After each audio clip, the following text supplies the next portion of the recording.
Recently, I've seen a lot of hate going towards Outcome Memories and their dev team because of the way the game handles balancing, removing content from the game, and lack of content in the actual game compared to the dev build.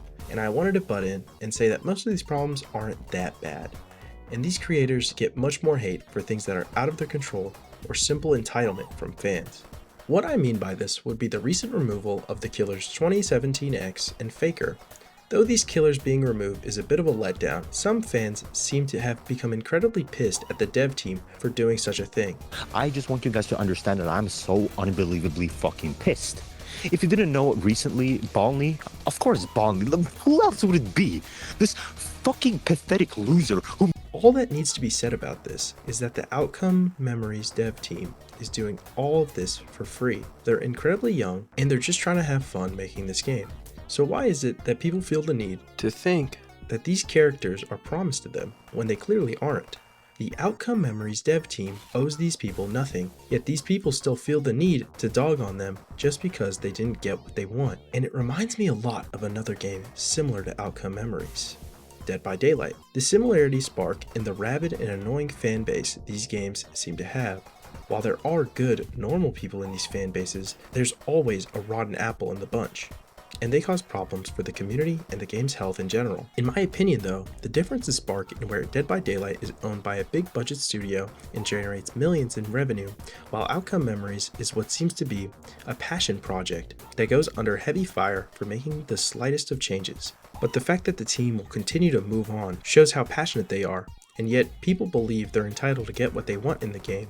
It's understandable to be frustrated and upset. Trust me, I've been there. But to go out of your way and harass others is pretty messed up, especially when they really didn't do anything wrong. But what about the game itself? As I pointed out, many people talk about the poor balancing, specifically with killers and Outcome Memories, and I'm here to say that balancing killers is also going to require balancing survivors. Using Dead by Daylight as a comparison, the survivors to killer balancing is very difficult. In Dead by Daylight, survivors have minimal ways to defend themselves, but grouping and working together as a team will usually mean longer survival with the correct builds and items. In Outcome Memories, it's almost the same. Using Colossus as an example for our killer, it's much easier to defend yourself in a bigger group compared to being chased alone. Colossus deals massive damage. He's a head-on bruiser, so it's no surprise that you're going to get down fast because the game is supposed to be killer side and much more team-based. But each killer has weaknesses. In Colossus's case, he needs to engage aggressively with specific team lineups. Characters like Knuckles or Eggman, Tails, Blaze, Sonic, Silver, and Cream are some that come off the top of my head, as each one holds an ability to either stop Colossus's kit or support the team. However, if you don't want to play those characters and want to play someone like Amy into Colossus, don't be upset when you wonder why you couldn't do anything to stop Colossus from killing you so quickly. And this rule is the same for 2011X and Tripwire. However, this doesn't mean the game is without its flaws, of course, as tunneling, low lobbies, such as having 5 or less people in them, and collision are all problems. I'd like to address these problems, and if I can, explain the ways the game can fix them.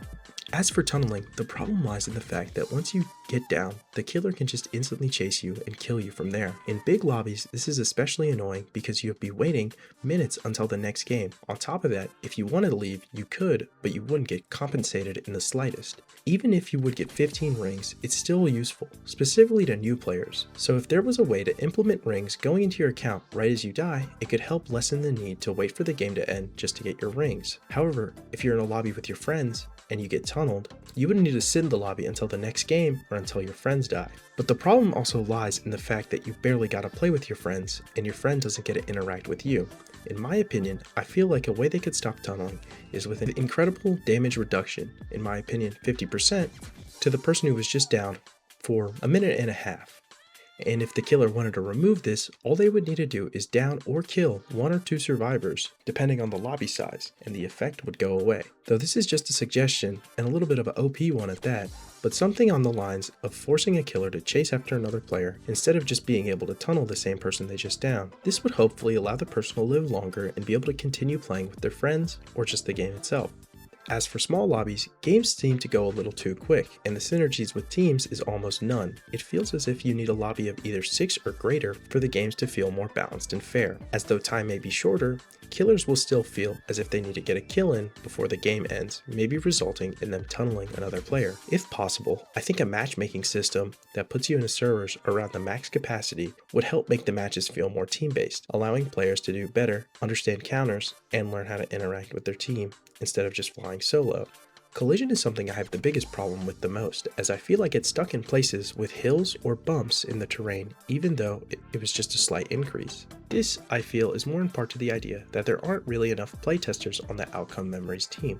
However, in my opinion, I feel like there's a simple solution that can make the devs' jobs a lot easier and the community a little more satisfied on the lack of content in the actual game compared to a dev build, to say, which would be test servers, specifically for new content they want to add, like version 2.5, and what I mean by this is a whole separate Outcome Memory server, like on a different experience, specifically with the intent to allow the community to test upcoming updates, with the new maps having bigger chances to show up, and still having old maps show up, and see if there are any bugs with killers or survivors in the map. It would also allow the community to play as new killers or survivors early, and only open these servers nearing the completion of their release, and them being limited to only a few days, as this will allow the community to bug report and experience new content the game has to offer for a short period of time. All in all, I feel as if Outcome Memories is a game with a lot of love and insane potential. Though it has its flaws, the game is still in an alpha state, and many of the problems can be fixed in the future. And though it may be slow, it shouldn't come to a surprise,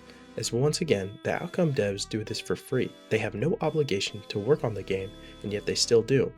In my opinion, the game is going to have a lot of hiccups, but it shouldn't be anything to get super angry over. If it really does make you mad, just swap games, cause you're on Roblox, take a couple days to get away from the burnout, and then hop back on, because it's never that deep. But I can see why you get frustrated. So to all of you who watch this, thank you, and if you have any suggestions or complaints about my video, please leave a comment. I want to see if I missed anything and what I can do better next time. Once again, thank you.